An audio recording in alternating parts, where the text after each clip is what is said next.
The radical. Fundamental principles of freedom, rational self-interest, and individual rights.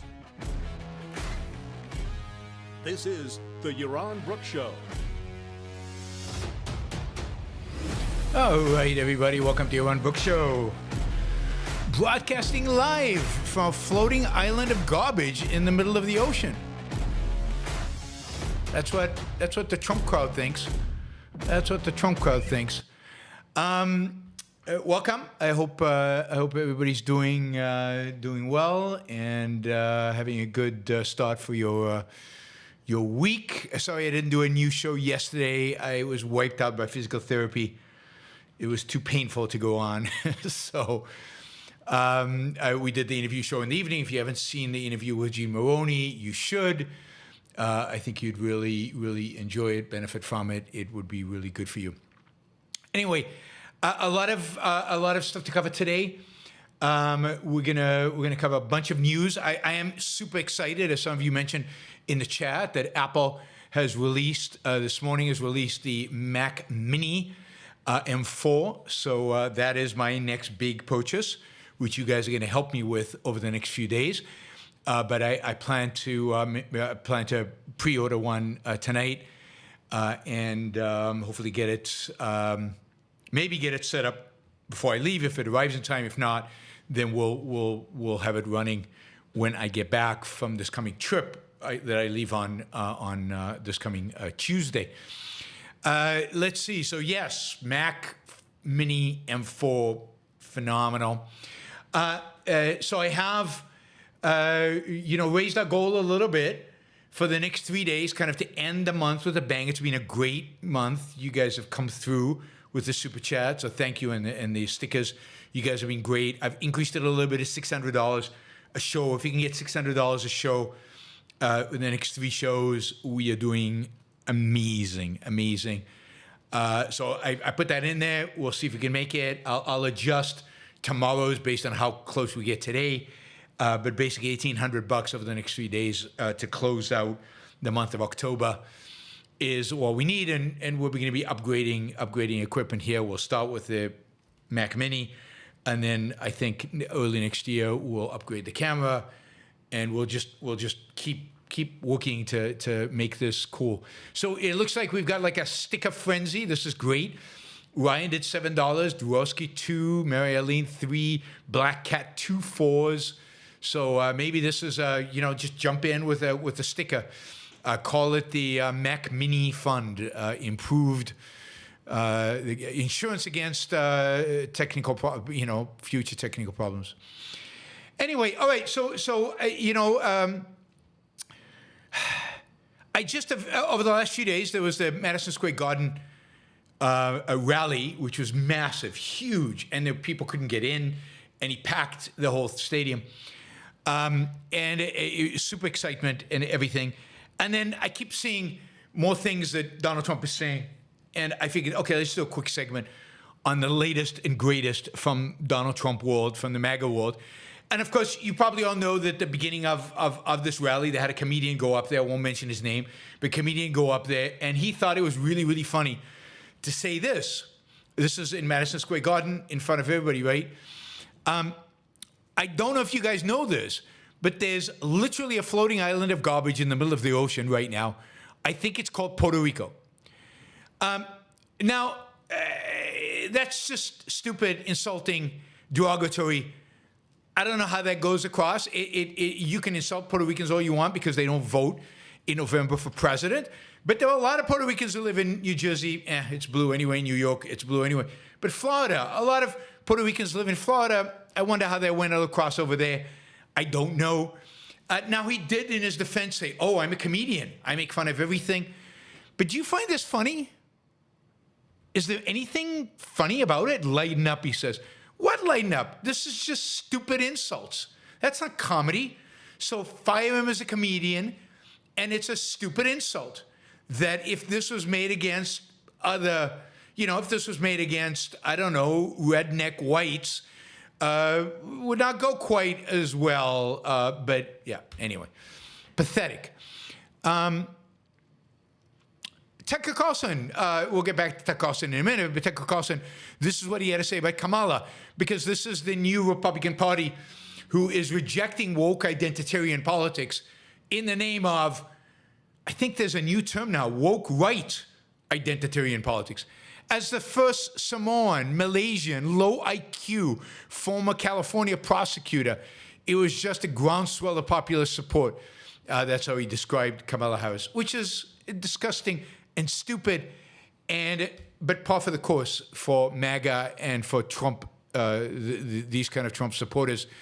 Trump's childhood friend actually waved a cross in his hand, passionately waving a cross, and declared Harris to be officially, unequivocally, the Antichrist. So you can't vote for Kamala because she is unquestionably the Antichrist.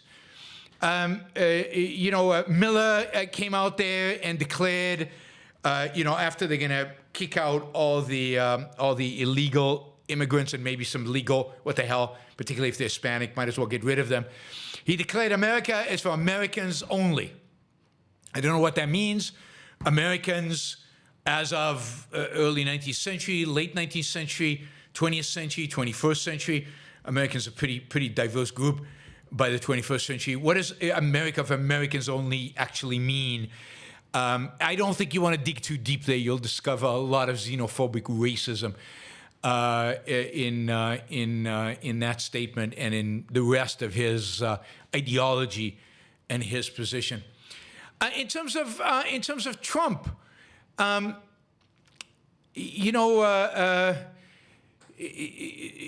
of the scariest things I think about a Trump presidency is the fact that he's going to make RFK whatever, health czar. And RFK is a scary character. He's completely irrational. He's weird. He has just like the left. Well, he is a leftist. I forgot he's a Democrat, but he is a left. And as a leftist, he believes that we should cram down and tell people how to live, what drugs to take, what food to eat, how to be. They want to run our lives, and RFK wants to run our lives. He wants to shut down or completely shut down Big Pharma. He wants us to all eat our veggies, and he wants to, of course, take us off vaccines, including childhood vaccines and all other vaccines. This guy is about as anti-science as it gets. And but what's scary about it, I mean, he might be right about his exercise program and his the food he eats or whatever, but he is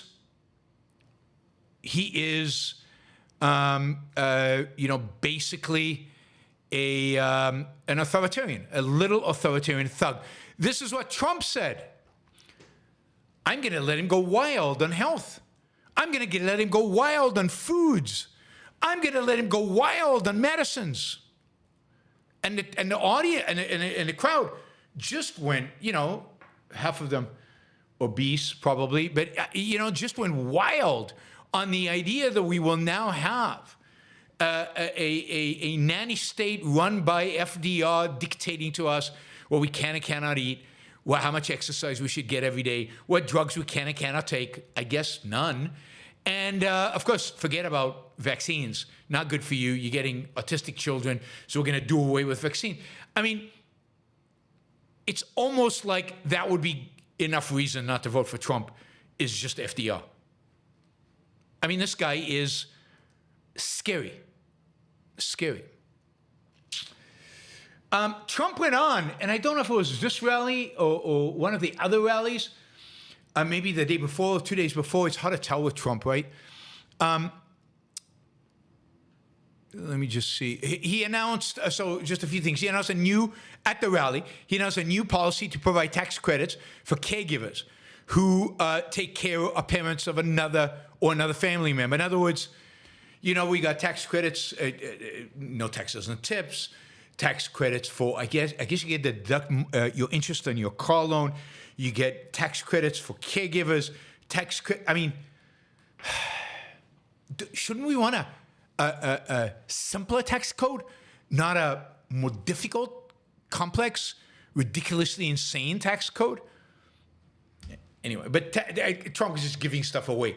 What the hell? Might as well give stuff away as much as you can. Trump has also said, and this is in the name of protecting free speech, that he believed that it should be a crime, and he would work to criminalize flag burning because it hurts his feelings. And of course, he would really like government to penalize media outlets whose coverage he doesn't like. So just remember, when you're pulling that vote for Donald Trump, you're not voting for free speech. That is not what you're voting. Whatever the reason it is that you are voting for Donald Trump, free speech ain't it, guys. He is about as antagonistic to free speech as any of those wacky leftists who want to regulate Twitter. He would just rather to regulate from the other side. But it's the same violation of individual rights, same thing. And then finally, this was from his Rogan interview, which I haven't seen the whole thing. If I did, I'd have like 3 hours of this kind of gems. But this is just one piece of it where he gets really excited about Taiwan stealing the U.S.'s chip industry, stealing the U.S. microchip, computers, Apple Mini, microchip industry. They stole it. So it was America's, and now the Taiwanese have stolen it. Now, there's so many things you can say about this. The explicit collectivism that is implied by this. America has a chip business. Taiwan has a chip business. This is a, pure collectivism. What's Americans, what's Taiwanese, what's this, what's that. America had some great chip companies. That is, the companies. Individual companies that were really good. And then they kind of slacked off. And one of the guys who worked in the American chip industry, Texas Instruments for many years, had an idea of a new type of chip company. And he pitched it to a bunch of people in the United States, including he pitched it, I think, to Texas Instruments, his own company, and to venture capitalists, and nobody in the U.S. was interested in this individual's idea. Now, he was originally from China via Hong Kong, I think. So he flew to Taiwan, and he pitched it in Taiwan. And in Taiwan, they said, let's go for it. Let's do it. And that is TSMC. TSMC was born out of the ingenuity, the innovation of one guy, not of Taiwan, but of one guy who had an idea. And the reality is American venture capitalists and American companies weren't interested. So he went over there and beat the crap out of his American rivals. I don't call that stealing. Who stole from whom? America didn't have a chip business. Intel has a chip business. A bunch of other companies have chip businesses. And now TSMC has beaten them, done it better than Intel. What's the remedy? We should have tariffs on TSMC chips. My Mac Mini should cost a lot more money, because I'll tell you, that 3-nanometer chip, the M4, that's in my Mac Mini, comes from only one place. Only one place in the world can make that chip. Only one place in the world. And that is in Taiwan. But I should pay, 50%, whatever. And then what do we do about the fact that American chip makers just don't make good chips anymore? Like Intel, even if it wanted to make a 3-nanometer chip, can't. Trump is a collectivist and a statist and a central planner. Again, no free markets here. Look somewhere else if you want to find a candidate who believes in free markets. It ain't Trump. So again, as you pull the switch or whatever you do to vote for Trump, it's not because he stands for free markets. It's not because he's for free speech. It's not because he has fantastic character. I don't know what it is exactly. He's not Kamala Harris, maybe. But at least be honest with who you're voting for. Somebody they asked me, again, I was on a radio show in Colorado, and somebody asked, but Yaron, she sounded just like Scott, right? It's a binary choice. It's either Kamala or Trump. Choose. And I said, I cannot live with the idea that I've sanctioned either one of these creepy people. Now, if I had to choose, I would choose Kamala over Trump. But the idea that I would sanction, or I would have on my conscience that I voted for somebody as low as Trump, I couldn't live with that. I know many of you can, and that's fine. And that's fine. Kamala at least is really, really bad and evil in a normal kind of way. This guy, and of course, we know she's a Democrat. She's on the left. That's what she is. That's what the left is, right? And of course, Donald Trump represents the so-called right, supposedly people who are more pro-markets, who are more pro-America, and he's the exact opposite. Exact opposite. Yeah, he may be better for Israel. He might be better on a lot of things. For a lot of industries, he'll be better. For a lot of things, he'll be better. There's no question about that. And that's why I've said, if you vote, if your one issue is Israel, I get it why you vote for Trump. If your one issue is a certain industry, you might be in that industry, and Biden is killing that industry, and Kamala will kill that industry, then you're going to be better off under Trump. So you vote for that. I get that. Just don't pretend just how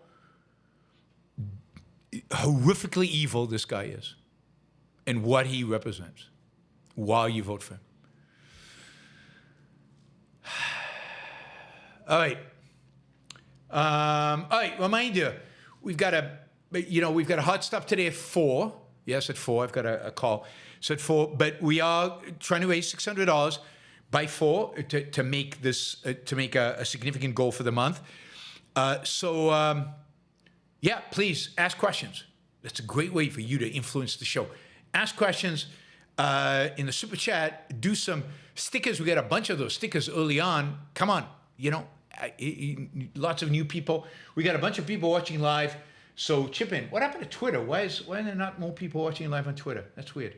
Usually Twitter, there are more people watching live than YouTube. Not right now. Weird. All right. What else did I want to say? Oh yeah. So on the, oh God, what happened? Did I lose? Oh, there it is. Okay.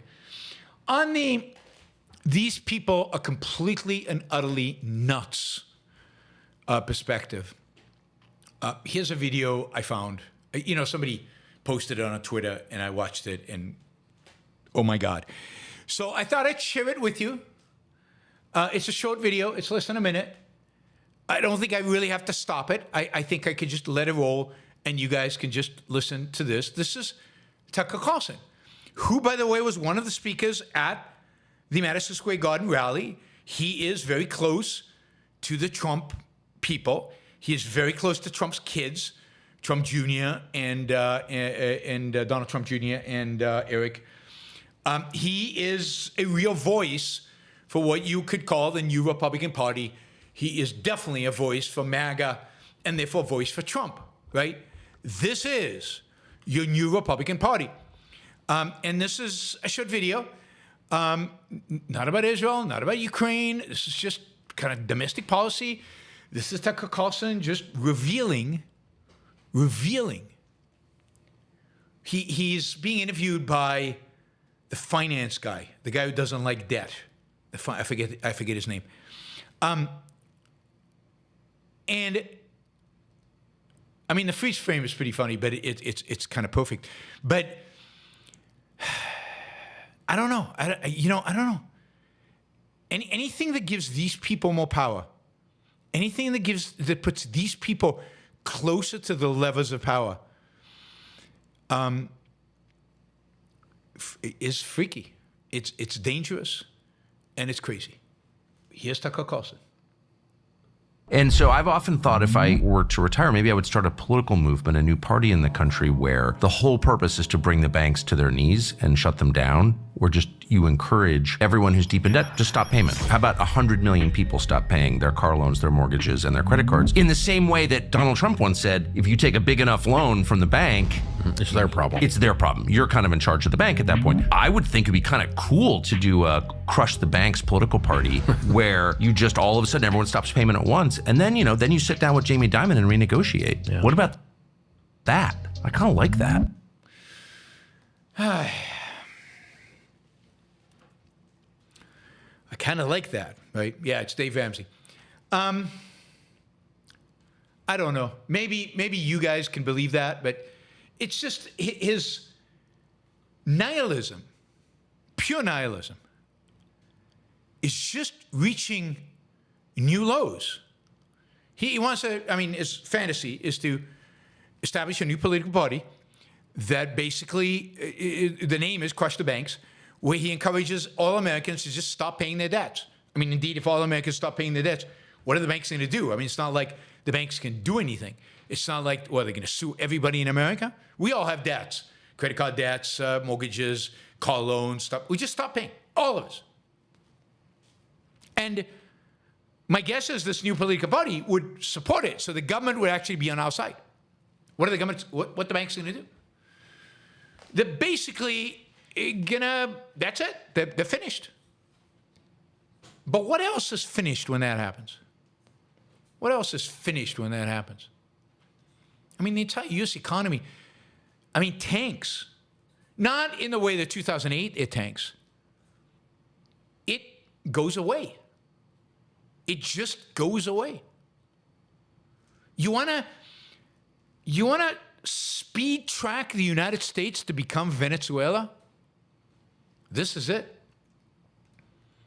One of the reasons the United States is still afloat is because it has a robust, flexible, amazingly efficacious financial system, in spite of all the regulations and controls and everything else. Things just end. People start going hungry. Economic activity stops. Businesses cannot pay their workers. This is just destruction for the sake of destruction.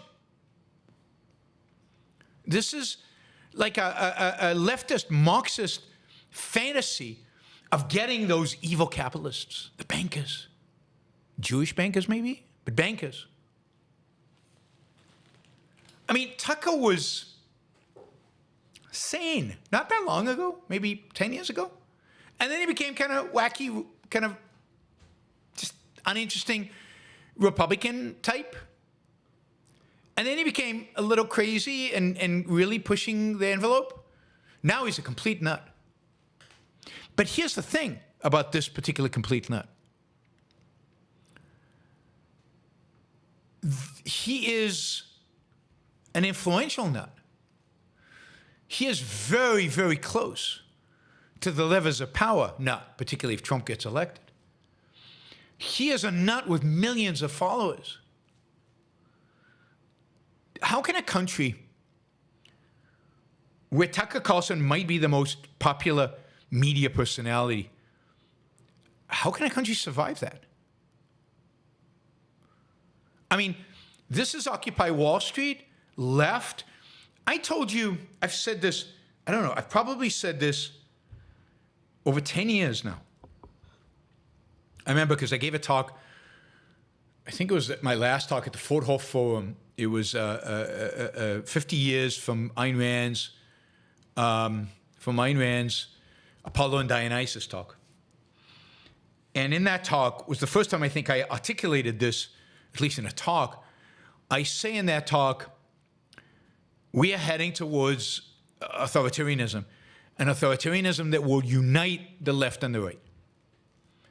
And I said it will unite them around flag and religion and environmentalism. I focused on environmentalism. But I was wrong. It's not just environmentalism.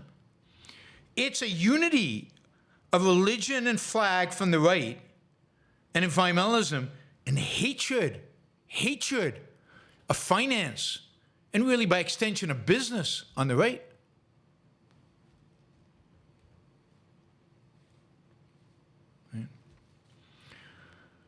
Hellwolf says, you're on the country survived barely the lefty crazies. Yeah.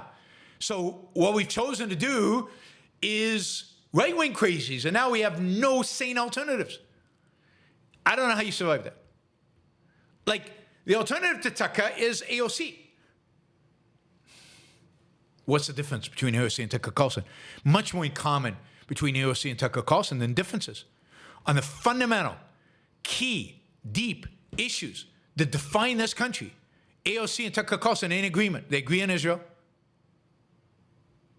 They agree on finance and banking, which means they agree really on the economic system. Where do Tucker Carlson and AOC disagree?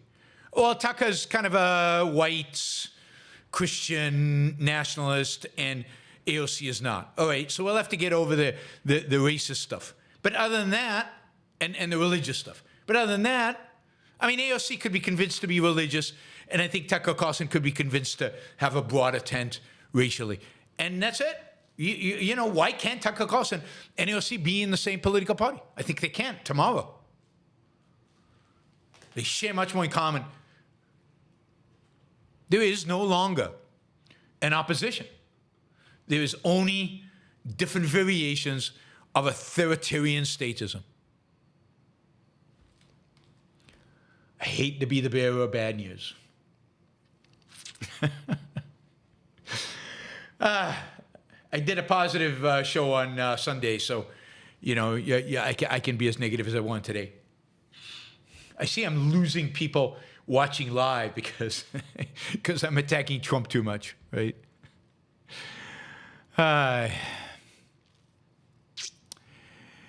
Anyway, so we talked about last week the fact that the Washington Post decided not to endorse a candidate, and that the decision was basically, forced on the people who work at the Washington Post by the owner, Jeff Bezos, of course the founder owner of Amazon, or a major shareholder of Amazon, not owner, and a number of people from the editorial board of the Washington Post have resigned.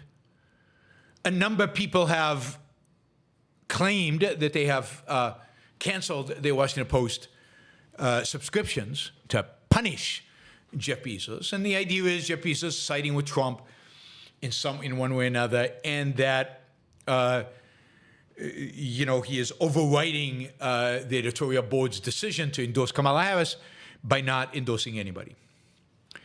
So Jeff Bezos, I think it was this morning, published an editorial.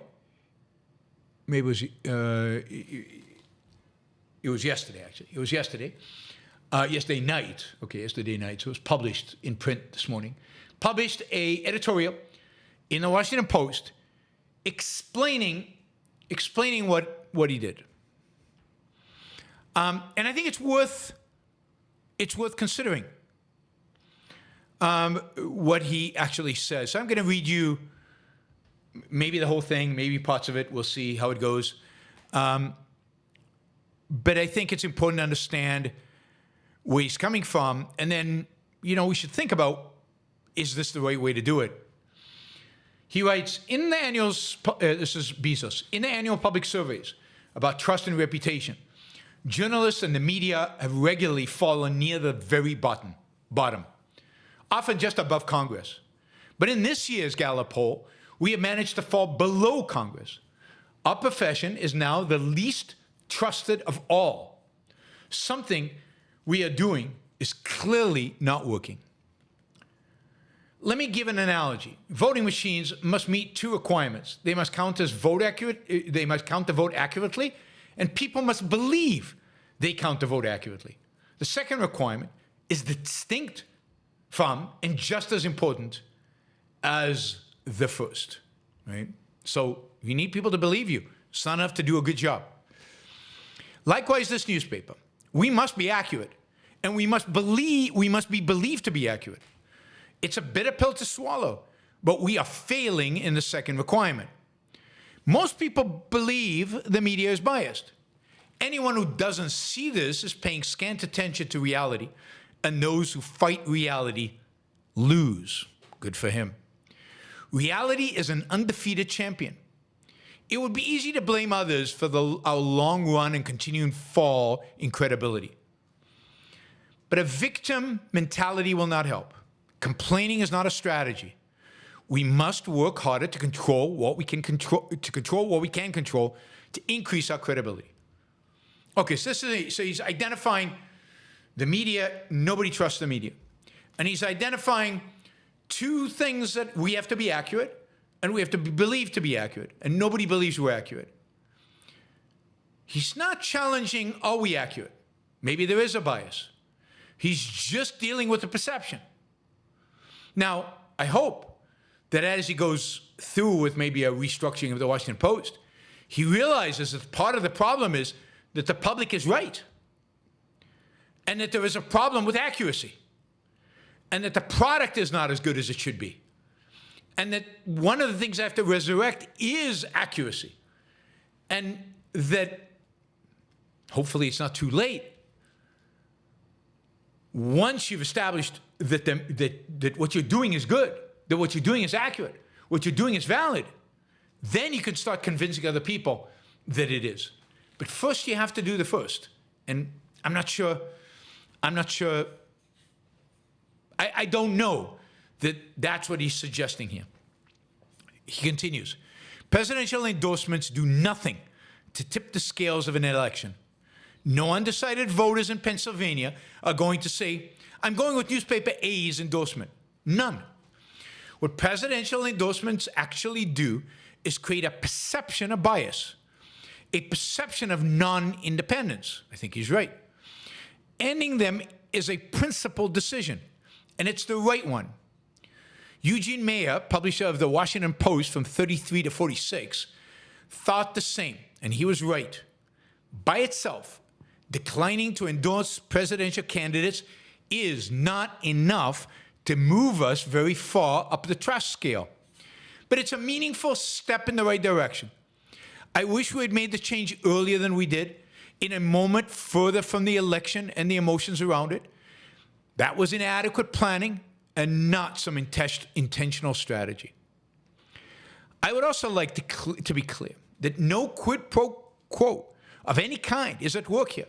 Neither campaign nor candidate was consulted or informed of any level or in any way about the decision. Now he goes through a concrete here, which I will skip. When it comes to the appearances of conflict, I'm not an ideal owner of the Post. Every day, some way, some Amazon executive or Blue Origin executive or someone from the other philanthropies and companies I own or invest in is meeting with government officials. I once wrote that the Post is a complexifier for me. It is. But it turns out I'm also a complexifier for the Post. You can see my wealth and business interest as a bulwark against intimidation, or you can see them as a web of conflicting interests. Only my own principles can tip the balance from one to the other. Good for him. I assure you that my views here are in fact principled. I believe my track record as the Post since 2013 backs this up, as the owner of the Post. You are, of course, free to make your own determination, but I challenge you to find one instance in those 11 years where I have prevailed upon anyone at the Post in favor of my own interests. It hasn't happened. Lack of credibility isn't unique to the Post. Our brethren newspapers have the same issue. And it's a problem not only for the media, but also for the nation. Many people are turning to off-the-cuff podcasts, inaccurate social media posts, and other unverified news sources, which can quickly spread misinformation and deepen divisions. I agree. The Washington Post and the New York Times win prizes, but increasingly we talk only to a certain elite. More and more we talk to ourselves. He says, in parentheses, it wasn't always this way. In the 90s, we achieved 80% household penetration in D.C. metro area. And this is the final paragraph. While I do not and will not push my personal interest, I will also not allow this paper to stay on autopilot and fade into irrelevancy, overtaken by unresearched podcasts and social media bobs, not without a fight. It's too important. The stakes are too high. Now more than ever, the world needs a credible, trusted, independent voice, and we're better than the voice to originate than the capital city of the most important country in the world.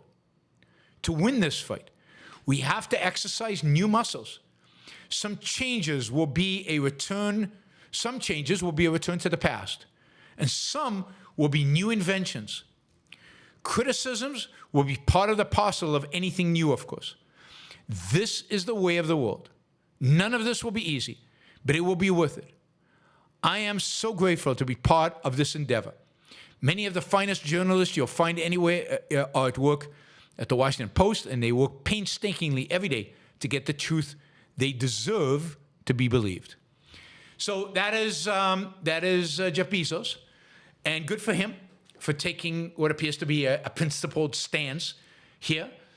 A lot of work needs to be done, and he says in the op-ed that he's going to do it to bring, I think, the business of the Washington Post back. I do think the world needs it. I do think it's incredibly important. Maybe he's taking something out of,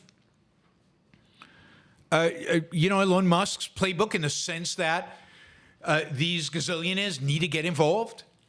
They need to be the guys who save the culture. I'm not sure Elon Musk is doing very well in that regard. He might be helping us push us over the cliff. But, Bezos maybe can help here. I'd love to see him get more involved in the Post. I'd love to see him start thinking about ways in which the Post can be less biased, more accurate, resurrect kind of a real, the old tradition of the Washington Post as speaking out against the man, the powers to be, the elites, and challenging conventional wisdoms. I don't know if the Post was ever that. I think maybe on certain issues it was. Hopefully it can be even more than it was in the past. But it would be great to have, a national newspaper do what it's supposed to do, not just do the reporting from the scene, which nobody else does, but also clean up its act in terms of the bias, the woke, the political correct nonsense that has infected so much of what's called the mainstream media. Because there is no alternative. It's not like there are alternatives out there. At the end of the day, there is no independent sources of news. There's independent sources of interpretation. And most of those, how can I say it, of low quality most of the time. With the exception, of course, of the Yaron Brook Show, where you get news update almost every day, pretty much, and it's good, and it's correct, and it's unbiased. This is the place for you to get your news updates. All right, we got a lot still to cover. We've been talking about Germany for a while. German economy is stagnating. German manufacturing is on the massive decline. It is struggling. It's not competitive. And a big part of this is its auto industry. And maybe as a manifestation, a reflection of all of this, is the fact that Volkswagen is planning to shut down at least 3 factories in Germany. Now, let's be clear. Volkswagen has never shut down a factory in Germany. Volkswagen is Europe's biggest car maker. And it's going to have to lay off tens of thousands of workers. It's been negotiating for weeks with unions on how to revamp its business and cut costs. But it's clear that plant closures on home soil will happen for the first time in the industry that is the pride of Germany and a reflection of Germany's industrial prowess. they have no choice. And they are serious about this. As the spokesman have said, this is not just saber rattling for the purpose of negotiating. This is the reality. And either the unions recognize it or things will get a lot worse, a lot faster. This is just one group, right? One group.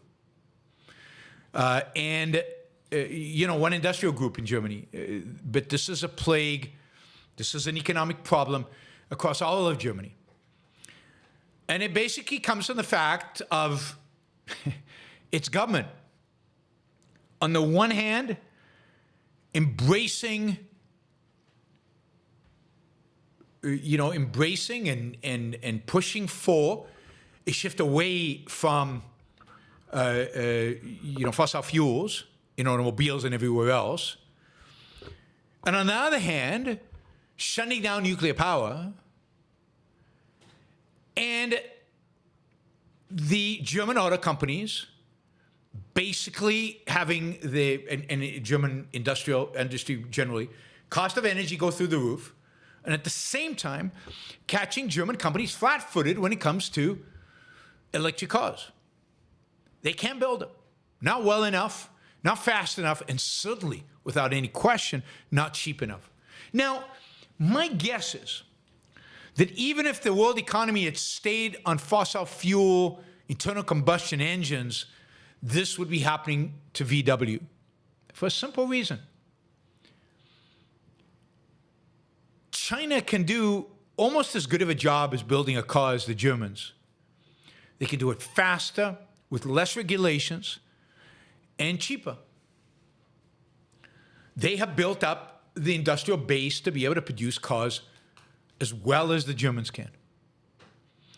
And that is just a fact of reality, which people like Donald Trump and I'm sure many Germans prefer to bury their head in the sand and pretend that it doesn't exist and pretend that raising tariffs here or tariffs there will change something. But the reality is what it is. And the reality here is China is an industrial behemoth, at least for now, until it strikes its own challenges. And in order to compete with China, the United States and Europe need to do a few things. It's not that hard. It's not that you can't compete with China. But in order for American companies and German companies to compete, we need a few things. Lower cost of energy, which comes from not transitioning to alternatives, comes from using more nuclear in Germany, natural gas in the United States. It comes from not shutting down your nuclear power plants, deregulation, and massive labor reforms. Now, with that kind of combination, I actually think, German companies could compete with Chinese companies. They could probably automate faster. Their automation would be better. And there's certainly a product that they could make. The United States could probably compete with the Chinese on SUVs. Germans might be able to compete with Chinese on luxury cars. I'm not sure. But the combination of more regulations, higher energy costs, a shift to electric cars when your infrastructure is not ready for electric cars, and everything else that's involved, and then high labor costs, partially because of artificial constraints, regulations, inability to be flexible with labor. All of that is killing competitiveness in the West. The solution is not to bar imports from China. The solution is to deregulate. The solution is more freedom. Always, when you face a problem on a national scale, the country faces a problem, the solution should always be more freedom for your people, not less. Not less.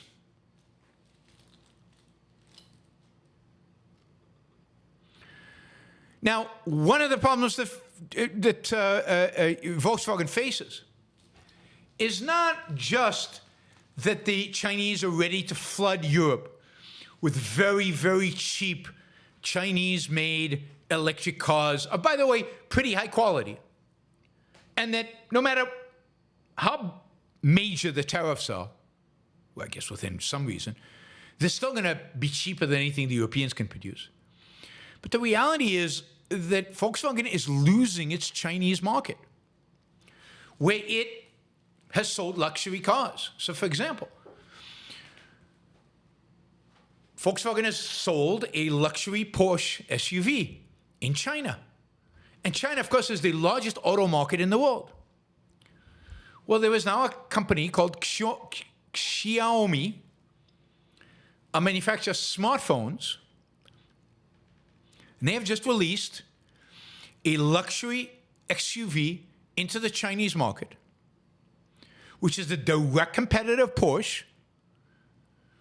Same luxury features, maybe even better technology. And guess what? Not half the price, a quarter of the price, 1/4 of the price.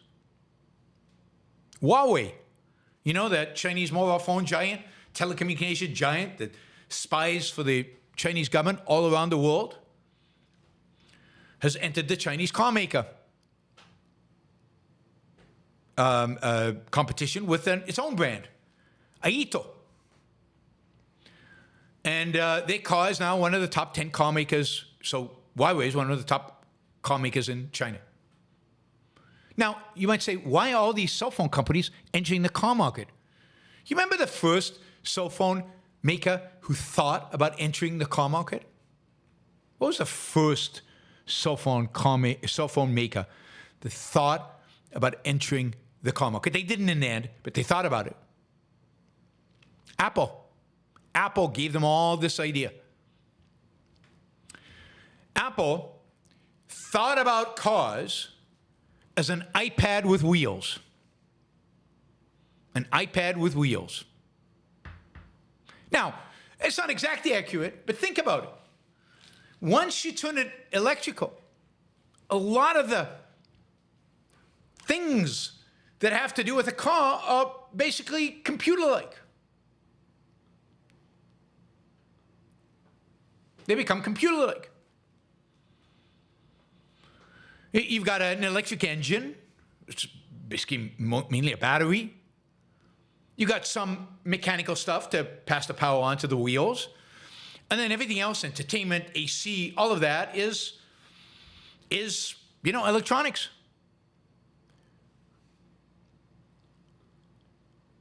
What is going on here? 1 second. We've got a problem. Let me restart this. Reload. So you've got all these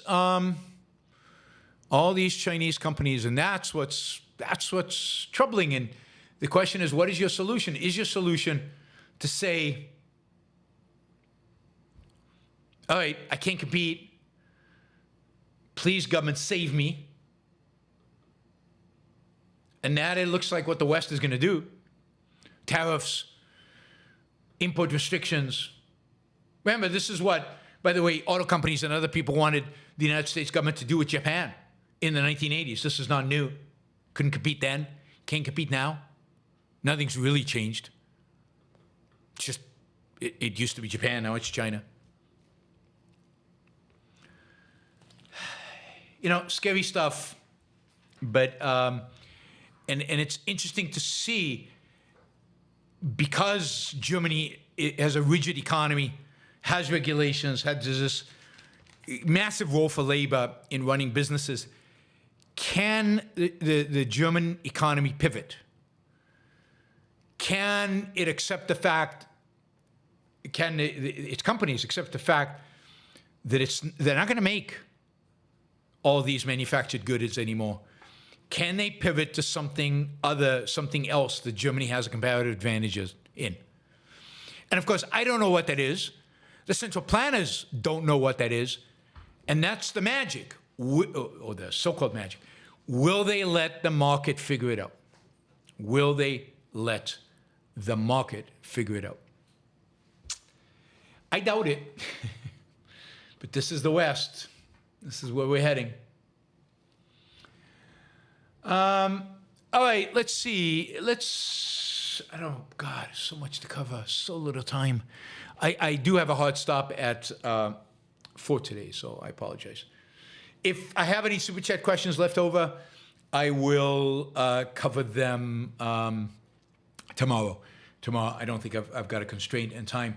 So if you're going to ask a question, it would be, try to make it a $20 unless you're willing to wait for tomorrow, because I've got a lot right now of $5 questions, and those are just going to have to wait. I think some of them are going to have to wait. Anyway, so just a few random things going on in Israel. Hezbollah has announced that they have a new leader. They have a new leader. His name is Naim Qassam. He is the Secretary General of Hezbollah. And, we'll see if this is a permanent or temporary appointment. I think Israel has every intention to make it temporary. Indeed, the defense minister of Israel posted his picture and with a title, "Temporary Appointment, Not for Long." Qassam is in a bunker somewhere. The only question is, does Israel know where that bunker is? And if they do, when do they blow it up, right? Or maybe, if he's smart, he's in Iran. He's not even in Lebanon. Because if he's in Lebanon, it would seem like they will find him. So I'm sure there's a betting pool out there somewhere about how long this will take. Israel is in intense fighting in southern Lebanon. There's intense fighting going on as Israel pushes a little bit to the north. And at the same time, there is serious talk by Netanyahu and his cabinet about negotiating a kind of deal to end the war with Hezbollah, with Hezbollah and Lebanon. So it's going to be an interesting few days. On the one hand, Israel is making progress militarily, but you have to acknowledge the fact, and this is a reality, and this is why Israel has been so hesitant. Israel has taken real casualties in southern Lebanon. I don't know the numbers, but it appears to be, in some ways, more casualties on a per day of combat than in Gaza. Hezbollah has been in Lebanon for decades. They know the terrain.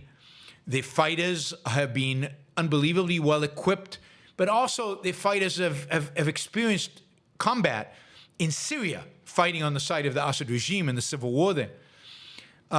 And while they have no chance of winning, and they have no chance of really inflicting any big dramatic losses in Israel, they are taking lives.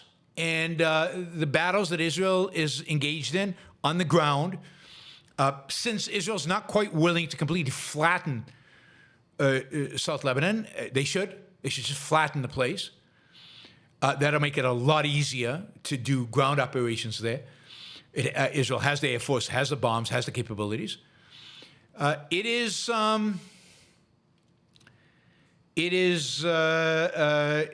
not doing that, and as a consequence, they're taking casualties. And every day I read about more casualties coming out of Lebanon, and unbelievably sad. Israel's killing a lot of Hezbollah fighters, and Hezbollah is ready to cut a deal, and I suspect Israel will take a deal, which is unfortunate, I think, because a few more weeks with the right strategy, you could see the complete capitulation of Hezbollah and maybe a real chance for the Lebanese military and the Lebanese government to assert control over Lebanon. All right, what else did yeah, so that's Hezbollah. So one other story I just want to gloat a little bit. All right, it's in the Wall Street Journal today, I think, or yesterday. It says, this is from the article in the Wall Street Journal. All I can say is, I said it first. Israel's airstrikes early Saturday didn't just destroy critical Iranian military infrastructure. They also battered the reputation of Russian military equipment. I've been saying this for 2 years, which has already been pummeled by poor performance during Moscow's invasion of Ukraine. Iran's Russian-made air defense equipment stopped few, if any, of the missiles that Israel launched from 100 jet fighters, according to U.S. and Israeli officials. Among Iran's losses in the strikes were its 3 Russian S-300 air defense systems. Israel earlier this year hit Iran's only S-300, other S-300, or maybe S-400. The destruction comes atop similar strikes on S-300s by Ukrainian forces fighting Russia, plus even more embarrassing losses for Moscow. Kiev, the Ukrainians have hit more advanced S-400 systems, including strikes in May and in August that destroyed components of entire air interceptor complexes. These wars are very costly for Russia because it's basically military industrial complex it's just illustrating how pathetic it is. I mean, if you are a third world country wanting to buy weapons, you shouldn't go to Russia. They're pathetic, these weapons. All right, on the theme of Russia, quickly, a Russian court, this is a funny story, so I'm laughing in advance. A Russian court has just fined Google 2, I don't know how to pronounce this, undecillion rubles. 2 undecillion rubles. Now, just to give you a sense, now, they did this because Google failed to comply with the requirements to restore the accounts of 17 Russian YouTube channels, including Channel 1 and Russia 1 and others, as well as YouTube channels of certain Russian personalities. Now, this amount is going to double every Sunday. Now, I just want to give you a sense of what an undecillion is, right? 2 undecillions is a 2 with 36 zeros after it. A 2 with 36 zeros after it. Now, you might say, well, the ruble is worth nothing, which is true. So this really means is they fined him $20 decillion. That is $20,000 trillion. I think that's right. Or is it $20 million trillion? I don't know. You guys need to figure this out. But it would bankrupt me. I don't know about you guys. Bankrupt me. That's Russia for you. Overnight, there was a drone attack on a school, a special forces university. Guess what the special university is called? This is in the capital of Chechnya. There is a special forces university called the Vladimir Putin University. Talk about sucking up to the leader. And it was attacked by the drone. It's not clear if those drones came from Ukraine or whether they came from Dagestan, which is not far from Chechnya, and where there is a competing autocrat who doesn't like the autocrat Kadyrov of Chechnya. By the way, Kadyrov did say that as a consequence of this, if it turns out that it is from Ukraine, that he has ordered his troops to kill whatever Ukrainian POWs they have, that they should just execute them in retaliation for bombing his Vladimir Putin police academy. All right, finally, also related to Russia. Well, let's just do 2 more stories related to Russia. This one is, we've talked about this already. Now there's confirmation basically across the board that North Korea has sent troops into Russia to fight with Ukraine. It appears that 10,000 Ukrainian soldiers are heading towards Kursk, which is the area that Ukraine invaded within Russia. These North Koreans will fight on the side of on the side of Russia. The Americans and the Europeans have said that if this happens, if North Koreans actually start engaging in combat, then all hands off in terms of how Ukraine uses the weapons that the West has given them. We're going to continue to see what happens, but this is clear that we have got now an axis of evil that is in clear cooperation, working together, which consists of Russia, North Korea, China, and Iran. Now, Iran took a major hit to its ballistic missile facilities. They're going to have a hard time building any ballistic missiles anytime soon. Maybe to their drone facilities. I haven't seen confirmation for that. So that'll hamper this alliance.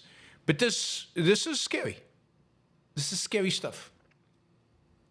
The fact that North Korea is now engaged in this, and what are the next steps, and who else is going to get involved, and just how closely these authoritarians are engaged in coordination is a truly scary prospect.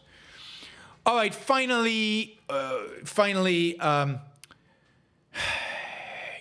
in the country of Georgia, a country very close to my heart, I visited there many times.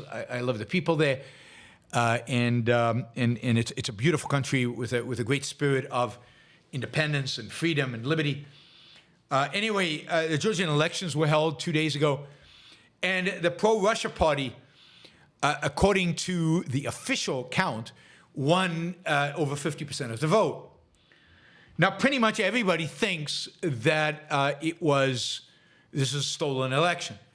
And all independent observers, indeed, the president of Georgia, a ceremonial position with no political power, has declared that the election was stolen by the political party that is friendly to the Russians. Now, as a consequence, tens of thousands of people are out in the streets in Georgia. This is going to become very confrontational, I fear. The EU has declared, also has said that they think this election was stolen. But this is more of Putin flexing his muscle. He tried in Moldova and didn't succeed. He tried in Georgia, and it looks like he has succeeded at least for now. It'll be interesting to see to what extent Georgians are willing to fight, really fight, for either a new election or for a proper counting of the votes. I don't know how it'll play out. Remember that about an hour and a half drive from Tbilisi, the capital of Georgia, the main city in Georgia, there are Russian troops stationed because Russia occupies two of Georgia's kind of districts, just like Russia occupied eastern Ukraine after 2014. And it's just a question of when those troops are ordered to march on Tbilisi and bring order to the place. So a lot of moving pieces right now in the world. None of it towards freedom, liberty, towards sanity. And into this, we have a U.S. election that might place Donald Trump as president, or Kamala Harris. God help us. God help us from either choice, but might place a completely, who knows what he'll do, actually loves authoritarians like the brutal dictator of North Korea, place Donald Trump as president of the United States. I don't know what happens then. I just don't know what happens then. I will say this. The only thing I can think of in terms of why I would want Donald Trump to win is because it's going to be interesting. Doesn't mean it's going to be good, but it's going to be interesting. All right. That, my friends, is the news for Tuesday, October 29th. I hope you're not totally depressed and ready to move to Antarctica with Soupy Cask. But there's no point in moving to Antarctica because Antarctica is on the verge of being occupied by the Russians anyway. So I wouldn't move there. No, that's a North Pole, Antarctica. Antarctica is still pretty free. You can still go to Antarctica and do what you want. I mean, hot enough just to live, never mind. All right, let's see. All right, we don't have a lot of time because we've got a lot of questions, and I'm going to try to get through all of them. Moving to Argentina might be a good thing. Oh, by the way, I'm going to Argentina. So a week from Saturday, from this coming Saturday, so almost 2 weeks from now, I'll be going to Argentina. So I will be doing events in Argentina, in Buenos Aires. So for those of you who are in Argentina, please, as we start advertising these events, please rally people, students, people to come to my events in Buenos Aires. So I will be in Buenos Aires on the 10th and 11th of November. 2 full days. We'll be doing a bunch of events. I don't think I'm meeting Milei. Well, not 10th and 11th. What am I talking about? 11th and 12th, Monday, Tuesday. 11th and 12th of November, I will be in Buenos Aires and doing events, trying to bolster Milei and trying to support him and trying to be an advocate for his idea, for the better of his ideas, and trying to have an impact on the one country in the world that seems to be going in the right direction. From, granted, a pretty deep chasm, but going in the right direction. So I will be in Buenos Aires. I will then be in Vitoria, Brazil on the 14th. So I'm excited about that. I just got confirmation for that this morning. All right. Super chat. I will remind you, we've got goals for this show. The show is supported 100% by support from you, from the listeners of the show. You guys who are listening afterwards and not live on YouTube, you can support the show by going to Patreon or through PayPal, and you can do a monthly support, and that is unbelievably valuable, and that's predictable, and that's great. Couldn't do this without it. But then those of you who are on right now live, we've got about 140 on YouTube. I don't know, only 43 on Twitter. That's weird. Usually Twitter would be 200 right now. But anyway, you guys can really help by doing stickers, $1, $2, up to $500, or asking questions about anything, stuff I've talked about, stuff I haven't talked about, whatever you want, and I will make an effort to answer them all. And that way you can support the show, the ongoing, constant attempts to improve things. We're going to buy a new computer. This computer it's still an Intel chip-based iMac Mini, I don't know, from 2014, I think. It's upgraded, and it's got 48 gigabytes of RAM and everything. So it's a powerhouse, and it's served me well, but it's showing its age, and I need something more powerful. The new Mini is not only smaller, but quite significantly more powerful than this, and that's important and a huge benefit for this show. All right, so I have a goal for every hour of the show is $250. We made the first hour. Oh, almost $249. So we're $1 short of the first hour. But we have to raise the second hour as well. And I added $100 to the second hour because I've got this big goal for the month of October that this will help us reach. But if we don't reach it, fine. But we should reach our regular goal, which is $250 for each hour. All right, let's jump into the questions, and then we'll see if we have time for the sponsorships later. Remo, don't you think that people who are worried about anti-Semitism are making a big mistake by supporting Trump, like Bill Ackman, for example? Look at the Christian anti-Semites, for example, from people like Candace Owens. Yes, I think they are making a big mistake. It's not that they're making a mistake by voting for Trump. I mean, there's a sense in which what they want to do is penalize the Democrats, because the new anti-Semites, the anti-Semites demonstrating in the streets, are, off on the left. And I think it makes complete sense for people like Ackman to say, look, they need to be penalized. They need to be sent a message. It needs to be clear to the Democratic Party that if they are going to support these people even a little bit, they're going to lose our support. And I think that's a good message. So it might be the case that they should vote for Trump.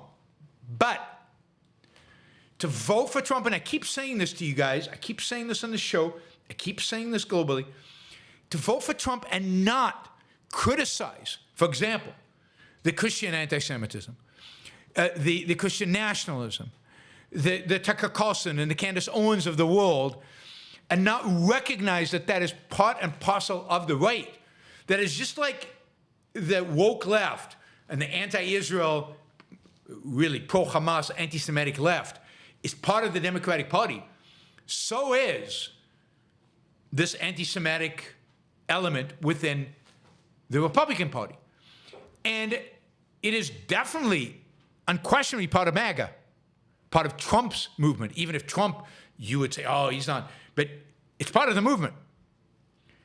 And these people need to be very, very careful that they don't jump, okay, I don't want to support those anti-Semites, so I'll end up supporting these anti-Semites. It's very difficult in the culture where everything is negative politically. Everything is negative politically. To figure out how to position oneself and how to try to make a statement. They're not doing a good job of it. I saw Bill Ackman on CNBC or whatever, and he's just too much of a cheerleader for everything MAGA stands for and not critical enough. Not critical enough. He's got to be more critical. But all they care about is winning. Big mistake. Durowski says, how is the weather in Puerto Rico during the fall? It's, October's still pretty muggy. Just super humid and hot. High 80s. Once you hit November, December, it becomes much nicer. And then January, February, March are the best, right? Winter is the best. But it starts drying up starting in November. We get quite a bit of wind here in December and January, but generally drier, cooler, and not a lot of rain, a lot of sunshine, and just beautiful. So the best time to be in Puerto Rico is probably December to April, something like that. And October's not, November's not bad. October, some days are just super muggy, and some days are beautiful. Clark, it's not popular for politicians to advocate socialist ideas, but it is popular for them to put them in practice. We have to pretend we're for freedom and rugged individualism while taking free handouts on the down low. I don't think that's true. Indeed, it's not popular for politicians to say, I'm going to redistribute a bunch of wealth. But it is popular for politicians to say, in both parties, I'm going to protect the redistribution that's happening now with my life. I will not touch Social Security. I will not touch Medicare. I will not touch welfare. And they're all doing that.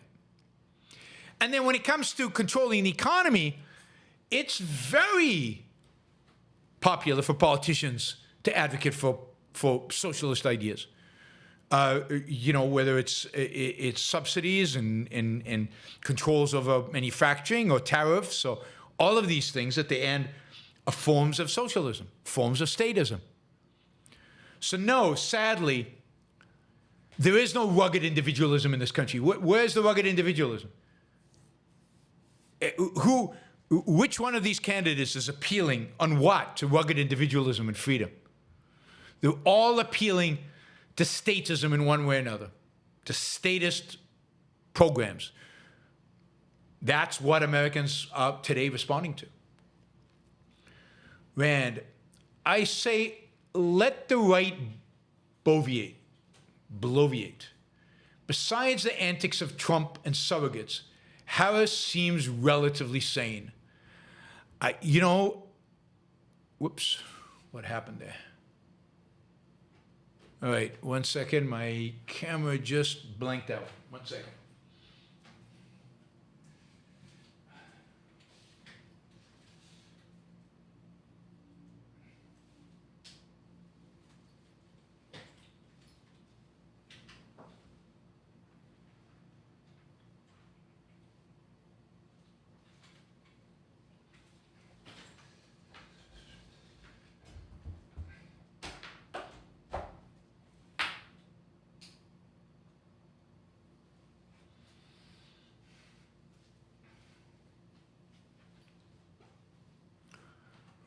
right. We're gonna see if that helps or not. I don't know. You guys there? All right. No. What's going on? All right. It's not on that side.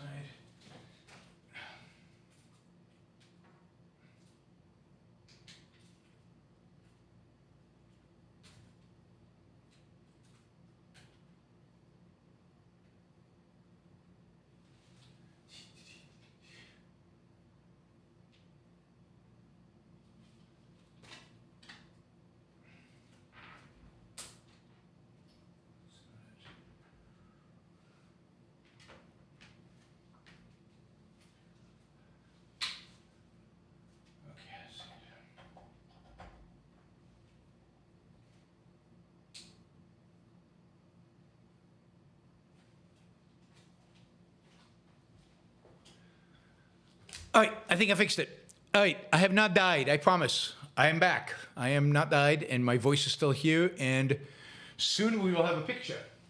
Soon.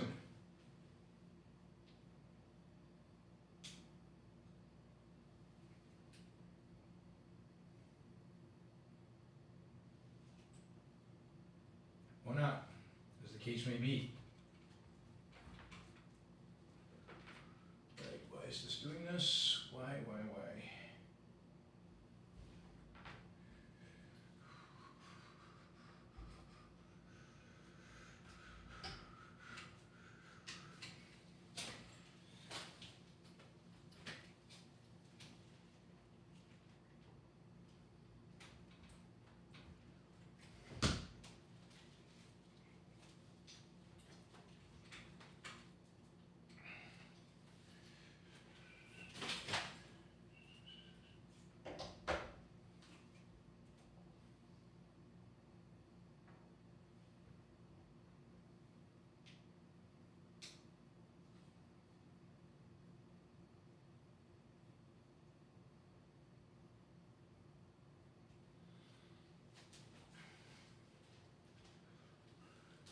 All right, for some reason my camera is not taking, it's not, taking in electricity. So it ran on battery and the battery's out. So we'll see if what I just did fixed it or not. But if not, we'll just go on in darkness. All right, so I agree, Rand. It's sad to say because she's awful, but it's sad to say that she seems relatively sane. Colleen says she's funding my own news source. Thank you, Colleen. I really appreciate that. And there goes my picture. Not your average algorithm. Misinformation is the dominant condition of the human race, with exception of the Enlightenment and Objectivism. And the Enlightenment had many flaws and incomplete ideas. So really, it's just Objectivism. In many respects, that's true. The Enlightenment was so good, it was so much better than anything that came before it, that it has made the world so much better for such a, for a long period of time. And it's amazing how long it survived with all its flaws, but it has survived for all this period with all its flaws. So we should continue to celebrate and defend the Enlightenment every way we can. I'll continue without the video if you guys don't mind, and we'll try to get all these questions answered, and I will make sure to fix this before the next show tomorrow. Robert says fully loaded Mac Mini Pro. Yeah, I saw that. So yep, I will be buying one. It might mean that I also need to buy a new camera, but we'll see. Sol, have you read any William MacAskill's work? How bad do you think his version of altruism is? It's really, really, really bad. It's horrible. MacAskill is effective altruism. You shouldn't do what you love. You shouldn't do what you get real satisfaction from. Where you should do where you can do the best for the world, and that might mean you might want to go into finance and make $1 gazillion make a lot of money so you can then give it away and contribute to charity and so on. So the goal of your life is not your life. The goal of your life is to, help others. That is the only purpose. It's the only thing that matters. And that's what you should strive towards. It's the ultimate of altruism but couched and presented with a veneer of science, a veneer of science, a veneer of kind of knowledge and thoughtfulness, and even a veneer of reason. But it's none of those. Whoops. I like numbers. Valliant confirmed Peikoff is voting for Trump again in a video last week. Any comment? No, and you'll probably hear from Peikoff over the next week about all his reasons for supporting Trump. And I guess I'll leave it for you to decide whether the arguments he makes are convincing or not. But I don't want to be in a position, I don't think, where I start arguing with Leonard Peikoff over this stuff. I obviously disagree with him. He knows I disagree with him, but for a variety of complex reasons, I have not had an opportunity before this election to argue my case. But I have in the past. But I haven't now. So anyway, it is what it is. You get to figure out what you think of it once you hear it. Cook, Trump is gonna beat the left by giving leftists like RFK and Tulsi Gabbard political power, along with climate change crony like Elon Musk. Yeah, I agree. He's gonna beat the left by becoming the left. He's gonna become a kind of populist left. That's what he is. Islam Ali, is America checks and balances enough to withstand Trump's fascist impulses? I don't know. It was the first term. It might be the second term, but I'm just not sure.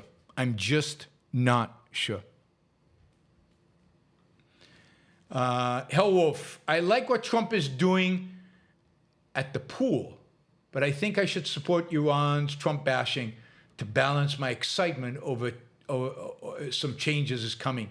For better or worse. Thanks, Yaron. Keep it going. Haha. All right. Not sure what that meant, but I'm glad he's supporting me. Gene says, congrats on number 25. I'm not sure what number 25 is. What's number 25? Yaron is only 198 away from being the 25th most super chatted in USA as of October 28th. Is that true? Where do you find that number? Send me the link of where I can find that number. That's pretty amazing because I'm pretty sure that I'm one of the most super. Yeah, I was pretty sure of that. But if there's an actual list that you can find, yeah, please send me that. I would love to see that. Robert, there's much more difference between Harris and AOC than there is between Tucker and Trump. Harris is not the crazy far left. Trump is the far right. I don't view Trump as the far right. I view Trump as nothing, and the far right having much more influence on him than anybody else, and he's much more likely to listen to them than anybody else. Harper Campbell, are all geniuses incredibly introspectors or just Ayn Rand? I don't know. It's a good question. I don't know. My guess is that at some level and some types of introspection, they all have to do it to be geniuses. It's part of being a genius. But she was unique in the scope, I think, and the depth of her introspection. James, I meant to ask Gene last night, do you unheal people, do unhealed people hear with their triggers, not their ears?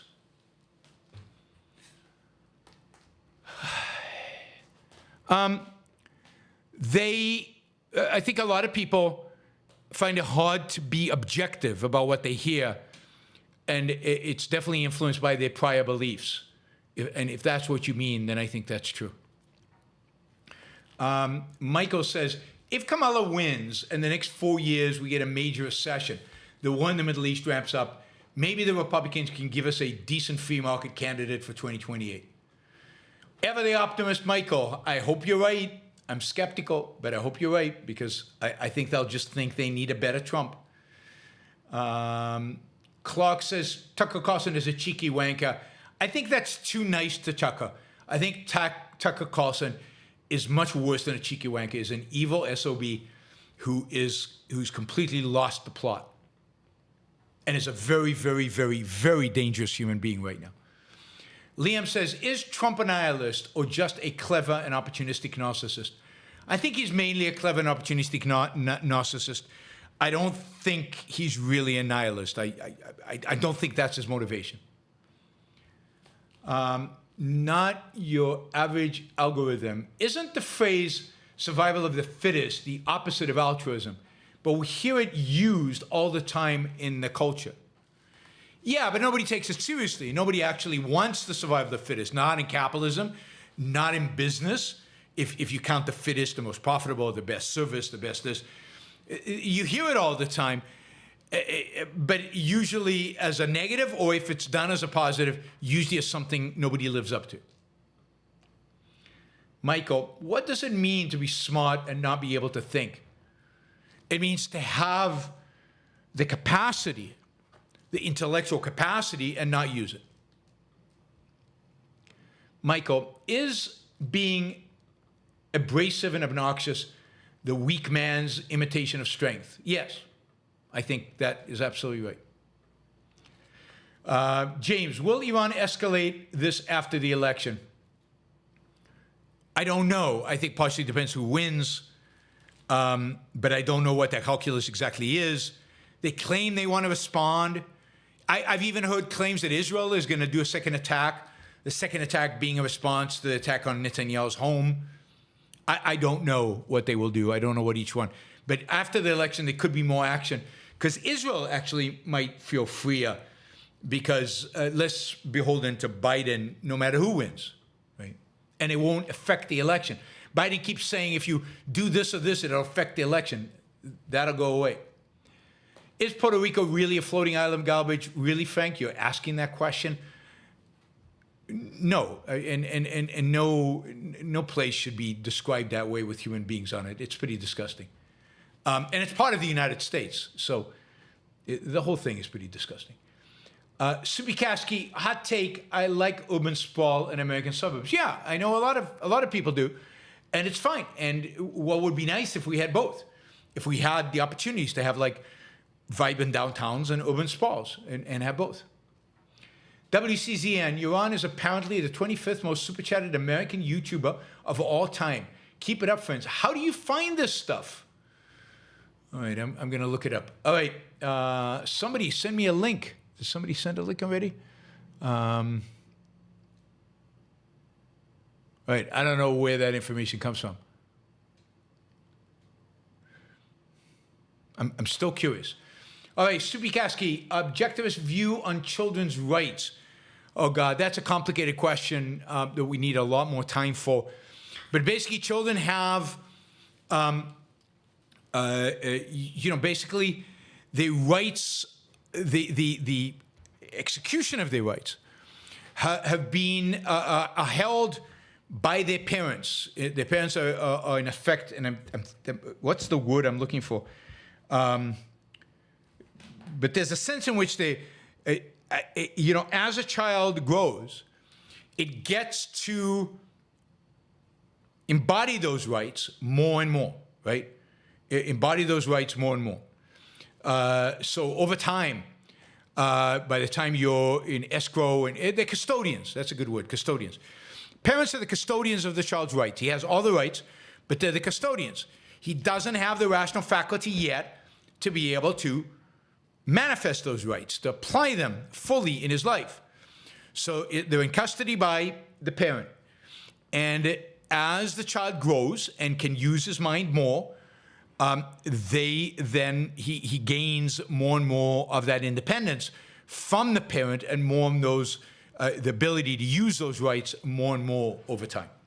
That is a very short a very short explanation of what it is. I don't see the link, Drewski. I'm looking. Where is the link? Link above. Too much time to look for this. Yeah, I don't know. All right. Noah Smith, Yaron, what do you recommend for someone who wants to become an entrepreneur but has no experience and doesn't know where to start? Well, that to a large extent is what it means to be an entrepreneur, right? Every entrepreneur does it for the first time, where he doesn't have experience, he doesn't know. I would definitely read up about it. There's a lot of resources out there about starting a business, what it takes, what is required, both from a legal perspective, from every other perspective. Try to find mentors or try to find people that you can talk to who are being entrepreneurs and talk to them, talk it through with them. Yeah, I mean, try to accumulate the information, but it's always going to be scary because you've never done anything like this, and nobody ever is going to do exactly what you are about to do. So any advice you get is not going to be complete in the sense of satisfy every issue you might have. So you're going to have to figure it out, and you're going to just have to have a lot of courage. A lot of courage to go out and do it. Chris, what do you think the odds are of Israel launching a larger attack on Iran right after the U.S. election due to promises rendered by Biden to wait until then? I don't think it's very high unless Iran does something in between. And then I think it's very likely. But if Iran stays out of it, if Iran doesn't do anything, I do not think, no matter who wins the election, I do not think Israel will do anything, right? So I could be wrong, but that is my sense. All right, look at this.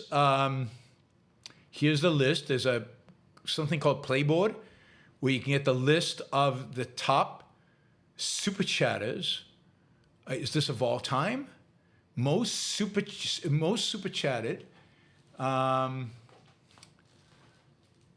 God, and let's see. I think this is of all time. I mean, some people have raised $500,000 in super chat. That's pretty amazing. I don't know over what period of time. And then they give you both the count, the number of people that are giving you super chat, and the total dollar amount. So you can also get a sense of, there I am. I'm number 26 right now. I've raised through super chat $153,664. I don't know if that's true. I'm going to check to see if that's true because I know how much I've raised from super chats. I'll verify that. It seems low unless that's a 12-month thing. But I'll have to, that's just 2023. That was in 2023. Some people raised, like the top one called the Enforcer, raised $534,000.